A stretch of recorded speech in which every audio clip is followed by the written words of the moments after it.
ఎదుటోడు drunk and driving చేసి rash driving చేసి without licence వాళ్ళు ఎవరైనా వచ్చి గుద్దుతే మనం ఏం చేస్తాం?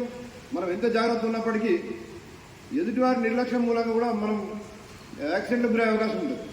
కాబట్టి ఎవరు మనని అనుకోకుండా ప్రమాదవశాత్తు యాక్సిడెంట్ అయినా కొన్నిసార్లు రోడ్ ఇంజనీరింగ్ ఫాల్ట్స్ కూడా ఉంటాయి. రోడ్ కూడా టర్నింగ్ చేసేటప్పుడు కరెక్ట్ సిస్టమేటిక్ చేయకపోతే యాక్సిడెంట్ అయ్యే అవకాశాలు ఎక్కువ ఉంటాయి. వాటిని బ్లాక్ స్పాట్లు అంటారు. ఎక్కడైతే ఎక్కువ యాక్సిడెంట్ అవుతుంటాయో మేము ఆర్ఎండ్బి అధికారులు, నేషనల్ అధికారులు, తర్వాత మోటార్ వెహికల్స్ ఉంటారు రెగ్యులర్గా విజిట్ చేసి వాటిని ఆ బ్లాక్ స్పాట్లు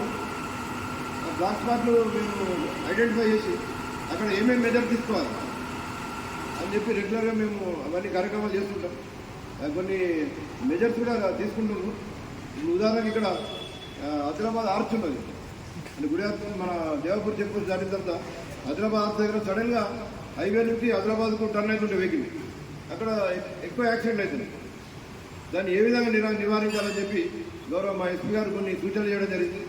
దాని ప్రకారం మేము అవన్నీ ప్లానింగ్ చేసి అక్కడ అవసరం ఉంటే ఒకటి ఫ్లైఓవర్ పెట్టి కిందికి వెళ్ళి ఇప్పుడు నిర్మల ఫ్లైఓవర్ అయింది. అదే టైంలో ఇక్కడ ఫ్లైఓవర్ పెడితే యాక్సిడెంట్లు అయ్యే అవకాశాలు తక్కువ ఉంటాయి.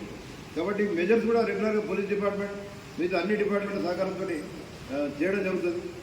మెయిన్ ప్రమాదాల నుంచి బయటపడాలంటే, ప్రమాదాలు జరగకుండా ఉండాలంటే ప్రతి ఒక్కరికి అవగాహన అవసరం. రోడ్ సేఫ్టీ నిబంధనలు తెలిసి ఉండాలి.